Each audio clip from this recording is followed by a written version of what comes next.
ಮೈಸೂರು ಜಿಲ್ಲೆ ಕಪಿಲಾ ನದಿಯಲ್ಲಿ ಪ್ರವಾಹದ ಭೀತಿ ಈಗ ಕಾಡ್ತಾ ಇದೆ.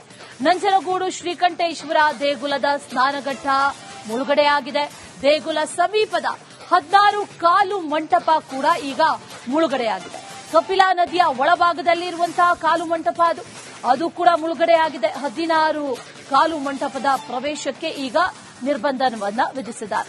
ಬ್ಯಾರಿಕೇಡ್ ಹಾಕಿದ್ದಾರೆ. ಅಲ್ಲಿ ಬ್ಯಾರಿಕೇಡ್ ಅನ್ನ ಹಾಕಿ ಯಾರು ಕೂಡ ಒಳಗೆ ಹೋಗಬಾರದು ಅನ್ನುವಂತಹ ನಿಟ್ಟಿನಲ್ಲಿ ನಿರ್ಬಂಧವನ್ನ ವಿಧಿಸಲಾಗಿದೆ. ಭದ್ರತಾ ಸಿಬ್ಬಂದಿಯನ್ನ ಕೂಡ ನಿಯೋಜನೆ ಮಾಡಲಾಗಿದೆ. ಜೊತೆಯಲ್ಲಿ ನದಿ ಪಾತ್ರದ ಜನರು ಎಚ್ಚರಿಕೆಯಿಂದ ಇರಬೇಕು ಅನ್ನುವಂತಹ ಸೂಚನೆಯನ್ನ ಕೂಡ ಕೊಟ್ಟಿದ್ದಾರೆ. ಪ್ರವಾಹದ ಭೀತಿ ಕಾಡ್ತಾ ಇದೆ. ದೇಗುಲ ಮುಳುಗಡೆಯಾಗಿದೆ.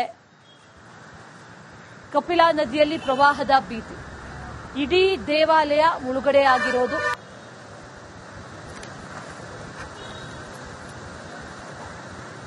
ಕಬಿನಿ ಜಲಾಶಯದಿಂದ ಹೆಚ್ಚಿನ ಪ್ರಮಾಣದ ನೀರನ್ನು ಹೊರಬಿಡ್ತಾರ ಕಾರಣಕ್ಕಾಗಿ ನಂಜುಂಡೇಶ್ವರ ದೇವಾಲಯದ ನದಿ ಪಾತ್ರದ ಜನರಲ್ಲೂ ಕೂಡ ಪ್ರವಾಹದ ಭೀತಿ ಎದುರಾಗಿರುವಂತದ್ದು. ಸದ್ಯ ನಂಜನಗೂಡಿನ ಸ್ನಾನಘಟ್ಟ ಏನಿದೆ ಅದು ಕೂಡ ಸಂಪೂರ್ಣವಾಗಿ ಮುಳುಗಡೆ ಆಗಿತ್ತು. ಇನ್ನು ಮತ್ತೊಂದು ದೃಶ್ಯ ಅಂತಂದ್ರೆ 16 ಕಲ್ಲಿನ ಮಂಟಪ. ನೀವು ದೃಶ್ಯ ಗಮನಿಸ್ತಾ ಇರಬಹುದು. ಈಗಾಗಲೇ 16 ಕಲ್ಲಿನ ಮಂಟಪ 70% 75% ಸಂಪೂರ್ಣವಾಗಿ ಮುಳುಗಡೆ ಆಗಿರುವಂತದ್ದು. 4 ಭಾಗಗಳಲ್ಲೂ ಕೂಡ ಸಂಪೂರ್ಣವಾಗಿ ನೀರು ತುಂಬಿ ಹರಿತಾ ಇರುವಂತದ್ದು. ಈಗಾಗಲೇ ಕೇರಳದ ವೈಲಡಿಯಲ್ಲಿ ಸಾಕಷ್ಟು ಮಳೆ ಆಗ್ತಾ ಇದೆ. ಸೊ ಈ ಕಾರಣಕ್ಕಾಗಿ ಹೆಚ್ಚಿನ ಪ್ರಮಾಣದ ನೀರನ್ನು ಹೊರಬಿಡಲಾಗ್ತಾ ಇರುವಂತದ್ದು. ಈ 16 ಕಲ್ಲಿನ ಮಂಟಪ ಅಂತಂದ್ರೆ ಇದು ಧಾರ್ಮಿಕ ಪೂಜಾ ವಿಧಿವಿಧಾನಗಳಿಗೆ ಬಳಸುವಂತಹ ಜಾಗ ಕೂಡ ಆಗಿದೆ. ನಂಜುಂಡೇಶ್ವರಿಗೆ ಇಲ್ಲಿಂದ ಈ ಒಂದು ನದಿಯಿಂದಲೇ ಕೂಡ ಪ್ರತಿನಿತ್ಯವೂ ಕೂಡ ಅಭಿಷೇಕ ಆಗುತ್ತೆ. ಸೊ ಹೀಗಾಗಿ ಕಪಿಲಾ ನದಿ ಮೈದುಂಬಿ ಹರಿತಾ ಇರುವಂತದ್ದು ದೃಶ್ಯ ಗಮನಿಸ್ತಾ ಇರಬಹುದು. ಮತ್ತೊಂದು ಭಾಗದಲ್ಲೂ ಕೂಡ 16 ಕಲ್ಲಿನ ಮಂಟಪ ಇದೆ. 4 ಭಾಗಗಳಲ್ಲೂ ಕೂಡ ಬಸವನ ವಿಗ್ರಹ ಇದೆ. ಅದು ಕೂಡ ಸಾಕಷ್ಟು ದೊಡ್ಡ ಮಟ್ಟದಲ್ಲಿ 4 ಭಾಗಗಳಲ್ಲಿ ಮೈದುಂಬಿ ಹರಿತಾ ಇರುವಂತದ್ದು. ಇನ್ನು ಮೇಲ್ಭಾಗದಲ್ಲೂ ಕೂಡ 4 ಭಾಗಗಳಲ್ಲೂ ಕೂಡ ಬಸವನ ವಿಗ್ರಹ ಇದೆ. ಇನ್ನು 10 ರಿಂದ 15,000 ಕ್ಯೂಸೆಕ್ ಹೆಚ್ಚು ನೀರನ್ನು ಬಿಟ್ಟರೆ ಈ 16 ಕಲ್ಲಿನ ಮಂಟಪ ಕೂಡ ಸಂಪೂರ್ಣವಾಗಿ ಮುಳುಗಡೆ ಆಗುತ್ತೆ. ಬಹಳ ಪ್ರಮುಖವಾಗಿ ಪ್ರವಾಹ ಯಾವ ರೀತಿಯಾಗಿರುತ್ತೆ ಅಂತ ಹೇಳಿ ಈ 16 ಕಲ್ಲಿನ ಮಂಟಪ ಯಾವಾಗ ತುಂಬಕ್ಕೆ ಶುರು ಆಗುತ್ತೋ ಅಲ್ಲಿಗೆ ಕಬಿನಿ ಜಲಾಶಯದ ಹೆಚ್ಚು ನೀರು ಬಿಡ್ತಾ ಇದ್ದಾರೆ ಅಂತ ಎಲ್ಲರೂ ಕೂಡ ತಿಳ್ಕೊತಾರೆ. ಸೊ ಹೀಗಾಗಿ ಸಂಪೂರ್ಣವಾಗಿ 4 ಭಾಗಗಳು ಕೂಡ ಸಂಪೂರ್ಣವಾಗಿ ನೀರು ಹರಿತಾ ಇರುವಂತದ್ದು. ಇನ್ನು ಮತ್ತೊಂದು ಭಾಗದಲ್ಲಿ ಹೆಜ್ಜಿಗೆ ಗ್ರಾಮಕ್ಕೆ ಹೋಗುವಂತಹ ಸೇತುವೆ ಏನಿದೆ ಆ ಸೇತುವೆ ಈಗಾಗಲೇ ಸುಮಾರು 80ರಷ್ಟು ಅಂದ್ರೆ ಸೇತುವೆ ಕೆಳಭಾಗ ಸಂಪೂರ್ಣವಾಗಿ ನೀರಿನಿಂದ ಮುಳುಗಡೆ ಆಗಿರುವಂತದ್ದು. ನಂಜನಗೂಡಿನಿಂದ ಹೆಜ್ಜಿಗೆ ಇರಬಹುದು ಸಾಕಷ್ಟು ಗ್ರಾಮಗಳಿಗೆ ಸಂಪರ್ಕ ಕಲ್ಪಿಸುವಂತಹ ಸೇತುವೆ ಆಗಿದೆ. ಆ ಸೇತುವೆಯ ಕೆಳಭಾಗದಲ್ಲೂ ಕೂಡ ಸಾಕಷ್ಟು ದೊಡ್ಡ ಮಟ್ಟದಲ್ಲಿ ನೀರು ಹರಿತಾ ಇರುವಂತದ್ದು. ಇನ್ನು ಮತ್ತೊಂದು ಭಾಗದಲ್ಲಿ ಈಗಾಗಲೇ ನಾಗರಕಲ್ಲಿನ ವಿಗ್ರಹಗಳಿದೆ. ಆ ವಿಗ್ರಹದ ಪಕ್ಕದಲ್ಲೂ ಕೂಡ ಈಗಾಗಲೇ ನೀರು ಬಂದಿರುವಂತದ್ದು. ಪ್ರತಿನಿತ್ಯವೂ ಕೂಡ ನಂಜನಗೂಡಿಗೆ ಬರುವಂತಹ ಭಕ್ತರು ಕಪಿಲಾ ನದಿಯಲ್ಲಿ ಸ್ನಾನವನ್ನ ಮಾಡಿ ತದನಂತರ ನಂಜುಂಡೇಶ್ವರ ದರ್ಶನ ಪಡಿತಾರೆ. ಈಗ ಸದ್ಯಕ್ಕೆ ಸ್ನಾನಘಟ್ಟ ಸಂಪೂರ್ಣವಾಗಿ ಬಂದ್ ಮಾಡಲಾಗಿದೆ. ಸೊ ಹೀಗಾಗಿ ದೇವಸ್ಥಾನ ಇಲ್ಲಿಗೆ ಬರುವಂತಹ ಅಂದ್ರೆ ಈ ಒಂದು 16 ಕಲ್ಲಿನ ಮಂಟಪಕ್ಕೆ ಬರುವಂತಹ ಭಕ್ತರು ಕೂಡ ನದಿ ಪಾತ್ರದಲ್ಲಿ ಇದ್ದು ನಿಂತು ಪೂಜೆಯನ್ನು ಸಲ್ಲಿಸಿ ಹೋಗ್ತಾ ಇರುವಂತದ್ದು. ಇನ್ನು ಮತ್ತೊಂದು ಭಾಗದಲ್ಲೂ ಕೂಡ ಈಗಾಗಲೇ ಬ್ಯಾರಿಕೇಡ್ಗಳನ್ನು ಹಾಕಿ ಈ ಒಂದು 16 ಕಲ್ಲಿನ ಮಂಟಪ ಜಾಗಕ್ಕೆ ಯಾರು ಕೂಡ ಬರಬಾರದು ಅಂತೇಳಿ ನಿರ್ಬಂಧ ವಿಧಿಸಿದ್ದಾರೆ. ಎಲ್ಲರೂ ಕೂಡ ದೂರದಿಂದ ನಿಂತು ವೀಕ್ಷಣೆ ಮಾಡಿ ಹೋಗ್ತಾ ಇರುವಂತದ್ದು. ನಂಜನಗೂಡಿನಲ್ಲಿ ನಿಜಕ್ಕೂ ಕೂಡ ಕ್ಷಣಕ್ಕೂ ಕೂಡ ಆ ಒಂದು ಪ್ರವಾಹದ ಭೀತಿ ಹೆಚ್ಚಾಗ್ತಾ ಇದೆ. ಈಗಾಗಲೇ ಸುಮಾರು 40,000 ಕ್ಯೂಸೆಕ್ಸ್ ನೀರನ್ನ ಕಬಿನಿ ಜಲಾಶಯದಲ್ಲಿ ಬಿಡ್ತಾ ಇರುವಂತದ್ದು. ಜೊತೆಗೆ ನುಗು ಇರಬಹುದು ತಾರಕ ಜಲಾಶಯದಲ್ಲಿ ಕೂಡ ಸುಮಾರು 10,000 ಕ್ಯೂಸೆಕ್ ನೀರು ಬಿಟ್ಟರ ಕಾರಣಕ್ಕಾಗಿ 50,000ಕ್ಕೂ ಹೆಚ್ಚು ಕ್ಯೂಸೆಕ್ಸ್ ನೀರನ್ನ ಬಿಟ್ಟರ ಕಾರಣಕ್ಕಾಗಿ ಸಾಕಷ್ಟು ಪ್ರಮಾಣದಲ್ಲಿ ಪ್ರವಾಹದ ಭೀತಿ ಕೂಡ ಎದುರಾಗಿದೆ. ಇನ್ನು ನದಿ ಪಾತ್ರದಲ್ಲೇ ಕೂಡ ಸಾಕಷ್ಟು ಇಲ್ಲಿ ಪೂಜೆಯನ್ನು ಸಲ್ಲಿಸಿ ಜೊತೆಗೆ ನದಿ ಪಾತ್ರದಲ್ಲೇ ಪೂರಿ ಇರಬಹುದು ಎಲ್ಲವನ್ನು ಕೂಡ ಇಲ್ಲೇ ಹಾಕಿ ಹೋಗ್ತಾ ಇರುವಂತದ್ದು. ಈಗಾಗಲೇ ಜನರು ಕೂಡ ಸಾಕಷ್ಟು ಇಲ್ಲೇ ನಿಂತು ವೀಕ್ಷಣೆ ಮಾಡ್ತಾ ಇದ್ದಾರೆ. ಯಾರಿಗೂ ಕೂಡ ನದಿಯ ಒಳಗೆ ಹೋಗಕ್ಕೆ ಬಿಡೋದಿಲ್ಲ ಅಂತೇಳಿ ಈಗಾಗಲೇ ಸಿಬ್ಬಂದಿ ಕೂಡ ನಿರ್ಬಂಧವನ್ನು ಹಾಕಿದ್ದಾರೆ. ಇನ್ನು ಸಂಪೂರ್ಣವಾಗಿ ದೃಶ್ಯ ಗಮನಿಸ್ತಾ ಇರಬಹುದು ಯಾವ ರೀತಿ ಕಪಿಲಾ ನದಿ ಮೈದುಂಬಿ ಹರಿತಾ ಇರುವಂತದ್ದನ್ನ ನೀವು ಗಮನಿಸ್ತಾ ಇದ್ದೀರಾ. ಅಷ್ಟರ ಮಟ್ಟಿಗೆ ದೊಡ್ಡ ಪ್ರಮಾಣದ ನೀರು ಬಿಡ್ತಾರ ಕಾರಣಕ್ಕಾಗಿ ಸಾಕಷ್ಟು ಕಪಿಲಾ ನದಿ ಮೈದುಂಬಿ ಹರಿತಾ ಇದೆ. ಈಗಾಗಲೇ ಬಹುತೇಕ 70 ರಿಂದ 75 ಭಾಗದಷ್ಟು 16 ಕಲ್ಲಿನ ಮಂಟಪ ಕೂಡ ನೀರಲ್ಲಿ ಮುಳುಗಡೆ ಆಗಿರುವಂತದ್ದು. ಇನ್ನು 10 ರಿಂದ 20,000 ಕ್ಯೂಸೆಕ್ ನೀರು ಬಿಟ್ಟರೆ 16 ಕಲ್ಲಿನ ಮಂಟಪ ಸಂಪೂರ್ಣವಾಗಿ ಮುಳುಗಡೆ ಆಗುತ್ತೆ. ಸೊ ಹೀಗಾಗಿ ನದಿ ಪಾತ್ರ ಜನರು ಕೂಡ ಸಾಕಷ್ಟು ಎಚ್ಚರಿಕೆಯಲ್ಲಿರಬೇಕು ಅಂತ ಹೇಳಿ ಈಗಾಗಲೇ ತಾಲೂಕು ಆಡಳಿತ ಒಂದು ಎಚ್ಚರಿಕೆಯನ್ನು ಕೊಟ್ಟಿರುವಂತದ್ದು.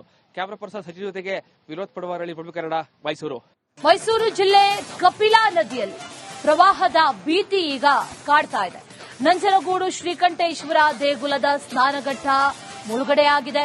ದೇಗುಲ ಸಮೀಪದ 16 ಕಾಲು ಮಂಟಪ ಕೂಡ ಈಗ ಮುಳುಗಡೆಯಾಗಿದೆ.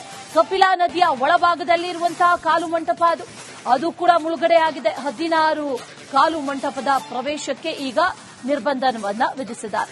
ಬ್ಯಾರಿಕೇಡ್ ಹಾಕಿದ್ದಾರೆ. ಅಲ್ಲಿ ಬ್ಯಾರಿಕೇಡ್ ಅನ್ನ ಹಾಕಿ ಯಾರು ಕೂಡ ಒಳಗೆ ಹೋಗಬಾರದು ಅನ್ನುವಂತಹ ನಿಟ್ಟಿನಲ್ಲಿ ನಿರ್ಬಂಧವನ್ನ ವಿಧಿಸಲಾಗಿದೆ. ಭದ್ರತಾ ಸಿಬ್ಬಂದಿಯನ್ನ ಕೂಡ ನಿಯೋಜನೆ ಮಾಡಲಾಗಿದೆ. ಜೊತೆಯಲ್ಲಿ ನದಿ ಪಾತ್ರದ ಜನರು ಎಚ್ಚರಿಕೆಯಿಂದ ಇರಬೇಕು ಅನ್ನುವಂತ ಸೂಚನೆಯನ್ನ ಕೂಡ ಕೊಟ್ಟಿದ್ದಾರೆ. ಪ್ರವಾಹದ ಭೀತಿ ಕಾಡ್ತಾ ಇದೆ. ದೇಗುಲ ಮುಳುಗಡೆಯಾಗಿದೆ.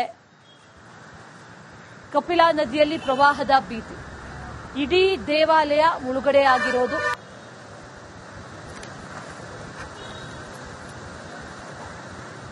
ಕಬಿನಿ ಜಲಾಶಯದಿಂದ ಹೆಚ್ಚಿನ ಪ್ರಮಾಣದ ನೀರನ್ನು ಹೊರಬಿಡ್ತಾರ ಕಾರಣಕ್ಕಾಗಿ ನಂಜನಗೂಡಿನ ನಂಜುಂಡೇಶ್ವರ ದೇವಾಲಯದ ನದಿ ಪಾತ್ರದ ಜನರಲ್ಲೂ ಕೂಡ ಪ್ರವಾಹದ ಭೀತಿ ಎದುರಾಗಿರುವಂತದ್ದು. ಸದ್ಯ ನಂಜನಗೂಡಿನ ಸ್ನಾನಘಟ್ಟ ಏನಿದೆ ಅದು ಕೂಡ ಸಂಪೂರ್ಣವಾಗಿ ಮುಳುಗಡೆ ಆಗಿತ್ತು. ಇನ್ನು ಮತ್ತೊಂದು ದೃಶ್ಯ ಅಂತಂದ್ರೆ 16 ಕಲ್ಲಿನ ಮಂಟಪ. ನೀವು ದೃಶ್ಯ ಗಮನಿಸ್ತಾ ಇರಬಹುದು. ಈಗಾಗಲೇ 16 ಕಲ್ಲಿನ ಮಂಟಪ 70% 75% ಸಂಪೂರ್ಣವಾಗಿ ಮುಳುಗಡೆ ಆಗಿರುವಂತದ್ದು. 4 ಭಾಗಗಳಲ್ಲೂ ಕೂಡ ಸಂಪೂರ್ಣವಾಗಿ ನೀರು ತುಂಬಿ ಹರಿತಾ ಇರುವಂತದ್ದು. ಈಗಾಗಲೇ ಕೇರಳದ ವೈಲಳಿಯಲ್ಲಿ ಸಾಕಷ್ಟು ಮಳೆ ಆಗ್ತಾ ಇದೆ. ಸೊ ಈ ಕಾರಣಕ್ಕಾಗಿ ಹೆಚ್ಚಿನ ಪ್ರಮಾಣದ ನೀರನ್ನು ಹೊರಬಿಡಲಾಗ್ತಾ ಇರುವಂತದ್ದು. ಈ 16 ಕಲ್ಲಿನ ಮಂಟಪ ಅಂತಂದ್ರೆ ಇದು ಧಾರ್ಮಿಕ ಪೂಜಾ ವಿಧಿವಿಧಾನಗಳಿಗೆ ಬಳಸುವಂತಹ ಜಾಗ ಕೂಡ ಆಗಿದೆ. ನಂಜುಂಡೇಶ್ವರಿಗೆ ಇಲ್ಲಿಂದ ಈ ಒಂದು ನದಿಯಿಂದಲೇ ಕೂಡ ಪ್ರತಿನಿತ್ಯವೂ ಕೂಡ ಅಭಿಷೇಕ ಆಗುತ್ತೆ. ಸೊ ಹೀಗಾಗಿ ಕಪಿಲಾ ನದಿ ಮೈದುಂಬಿ ಹರಿತಾ ಇರುವಂತದ್ದು ದೃಶ್ಯ ಗಮನಿಸ್ತಾ ಇರಬಹುದು. ಮತ್ತೊಂದು ಭಾಗದಲ್ಲೂ ಕೂಡ 16 ಕಲ್ಲಿನ ಮಂಟಪ ಇದೆ. 4 ಭಾಗಗಳಲ್ಲೂ ಕೂಡ ಬಸವನ ವಿಗ್ರಹ ಇದೆ. ಅದು ಕೂಡ ಸಾಕಷ್ಟು ದೊಡ್ಡ ಮಟ್ಟದಲ್ಲಿ 4 ಭಾಗಗಳಲ್ಲಿ ಮೈದುಂಬಿ ಹರಿತಾ ಇರುವಂತದ್ದು. ಇನ್ನು ಮೇಲ್ಭಾಗದಲ್ಲೂ ಕೂಡ 4 ಭಾಗಗಳಲ್ಲೂ ಕೂಡ ಬಸವನ ವಿಗ್ರಹ ಇದೆ. ಇನ್ನು 10 ರಿಂದ 15,000 ಕ್ಯೂಸೆಕ್ ಹೆಚ್ಚು ನೀರನ್ನು ಬಿಟ್ಟರೆ ಈ 16 ಕಲ್ಲಿನ ಮಂಟಪ ಕೂಡ ಸಂಪೂರ್ಣವಾಗಿ ಮುಳುಗಡೆ ಆಗುತ್ತೆ. ಬಹಳ ಪ್ರಮುಖವಾಗಿ ಪ್ರವಾಹ ಯಾವ ರೀತಿಯಾಗಿರುತ್ತೆ ಅಂತ ಹೇಳಿ ಈ 16 ಕಲ್ಲಿನ ಮಂಟಪ ಯಾವಾಗ ತುಂಬಕ್ಕೆ ಶುರು ಆಗುತ್ತೋ ಅಲ್ಲಿಗೆ ಕಬಿನಿ ಜಲಾಶಯದ ಹೆಚ್ಚು ನೀರು ಬಿಡ್ತಾ ಇದ್ದಾರೆ ಅಂತ ಎಲ್ಲರೂ ಕೂಡ ತಿಳ್ಕೊತಾರೆ. ಸೊ ಹೀಗಾಗಿ ಸಂಪೂರ್ಣವಾಗಿ 4 ಭಾಗಗಳು ಕೂಡ ಸಂಪೂರ್ಣವಾಗಿ ನೀರು ಹರಿತಾ ಇರುವಂತದ್ದು.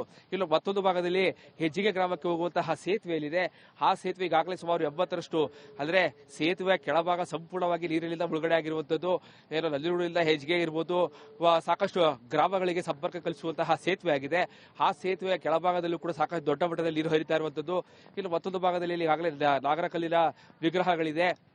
ಆ ವಿಗ್ರಹದ ಪಕ್ಕದಲ್ಲೂ ಕೂಡ ಈಗಾಗಲೇ ನೀರು ಬಂದಿರುವಂತದ್ದು. ಪ್ರತಿನಿತ್ಯವೂ ಕೂಡ ನಂಜನಗೂಡಿಗೆ ಬರುವಂತಹ ಭಕ್ತರು ಕಪಿಲಾ ನದಿಯಲ್ಲಿ ಸ್ನಾನವನ್ನ ಮಾಡಿ ತದನಂತರ ನಂಜುಂಡೇಶ್ವರ ದರ್ಶನ ಪಡಿತಾರೆ. ಈಗ ಸದ್ಯಕ್ಕೆ ಸ್ನಾನಘಟ್ಟ ಸಂಪೂರ್ಣವಾಗಿ ಬಂದ್ ಮಾಡಲಾಗಿದೆ.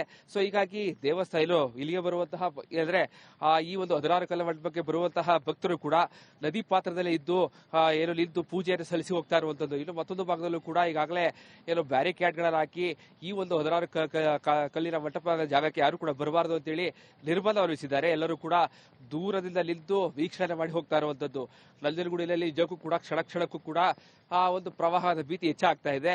ಈಗಾಗಲೇ ಸುಮಾರು 40,000 ಕ್ಯೂಸೆಕ್ಸ್ ನೀರನ್ನ ಕಬಿನಿ ಜಲಾಶಯದಲ್ಲಿ ಬಿಡ್ತಾ ಇರುವಂತದ್ದು. ಜೊತೆಗೆ ನುಗು ಇರಬಹುದು ತಾರಕ ಜಲಾಶಯದಲ್ಲಿ ಕೂಡ ಸುಮಾರು 10,000 ಕ್ಯೂಸೆಕ್ ನೀರು ಬಿಟ್ಟಿರೋ ಕಾರಣಕ್ಕಾಗಿ 50,000ಕ್ಕೂ ಹೆಚ್ಚು ಕ್ಯೂಸೆಕ್ಸ್ ನೀರನ್ನ ಬಿಟ್ಟಿರೋ ಕಾರಣಕ್ಕಾಗಿ ಸಾಕಷ್ಟು ಪ್ರಮಾಣದಲ್ಲಿ ಪ್ರವಾಹದ ಭೀತಿ ಕೂಡ ಎದುರಾಗಿದೆ. ಇನ್ನು ನದಿ ಪಾತ್ರದಲ್ಲೇ ಕೂಡ ಸಾಕಷ್ಟು ಜನರು ಇಲ್ಲೇ ಪೂಜೆಯನ್ನು ಸಲ್ಲಿಸಿ ಜೊತೆಗೆ ನದಿ ಪಾತ್ರದಲ್ಲೇ ಪೂರಿ ಇರಬಹುದು ಎಲ್ಲವನ್ನು ಕೂಡ ಇಲ್ಲೇ ಹಾಕಿ ಹೋಗ್ತಾ ಇರುವಂತದ್ದು. ಈಗಾಗಲೇ ಜನರು ಕೂಡ ಸಾಕಷ್ಟು ಇಲ್ಲೇ ನಿಂತು ವೀಕ್ಷಣೆ ಮಾಡ್ತಾ ಇದ್ದಾರೆ. ಯಾರಿಗೂ ಕೂಡ ನದಿಯ ಒಳಗೆ ಹೋಗಕ್ಕೆ ಬಿಡೋದಿಲ್ಲ ಅಂತೇಳಿ ಈಗಾಗಲೇ ಸಿಬ್ಬಂದಿ ಕೂಡ ನಿರ್ಬಂಧವನ್ನು ಹಾಕಿದ್ದಾರೆ. ಇನ್ನು ಸಂಪೂರ್ಣವಾಗಿ ದೃಶ್ಯ ಗಮನಿಸ್ತಾ ಇರಬಹುದು ಯಾವ ರೀತಿ ಕಪಿಲಾ ನದಿ ಮೈದುಂಬಿ ಹರಿತಾ ಇರುವಂತದ್ದನ್ನ ನೀವು ಗಮನಿಸ್ತಾ ಇದ್ದೀರಾ. ಅಷ್ಟರ ಮಟ್ಟಿಗೆ ದೊಡ್ಡ ಪ್ರಮಾಣದ ನೀರು ಬಿಡ್ತಾ ಇರೋ ಕಾರಣಕ್ಕಾಗಿ ಸಾಕಷ್ಟು ಕಪಿಲಾ ನದಿ ಮೈದುಂಬಿ ಹರಿತಾ ಇದೆ. ಈಗಾಗಲೇ ಬಹುತೇಕ 70 ರಿಂದ 75 ಭಾಗದಷ್ಟು 16 ಕಲ್ಲಿನ ಮಂಟಪ ಕೂಡ ನೀರಲ್ಲಿ ಮುಳುಗಡೆ ಆಗಿರುವಂತದ್ದು. ಇನ್ನು 10 ರಿಂದ 20,000 ಕ್ಯೂಸೆಕ್ ನೀರು ಬಿಟ್ಟರೆ 16 ಕಲ್ಲಿನ ಮಂಟಪ ಸಂಪೂರ್ಣವಾಗಿ ಮುಳುಗಡೆ ಆಗುತ್ತೆ. ಸೊ ಹೀಗಾಗಿ ನದಿ ಪಾತ್ರ ಜನರು ಕೂಡ ಸಾಕಷ್ಟು ಎಚ್ಚರಿಕೆಯಲ್ಲಿರಬೇಕು ಅಂತ ಹೇಳಿ ಈಗಾಗಲೇ ತಾಲೂಕು ಆಡಳಿತ ಒಂದು ಎಚ್ಚರಿಕೆಯನ್ನು ಕೊಟ್ಟಿರುವಂತದ್ದು. ಕ್ಯಾಮರಾ ಪರ್ಸನ್ ಸಚಿವ ಜೊತೆಗೆ ವಿನೋದ್ ಪಡವಾರಳ್ಳಿ, ಪ್ರಮುಖ ಕನ್ನಡ, ಮೈಸೂರು.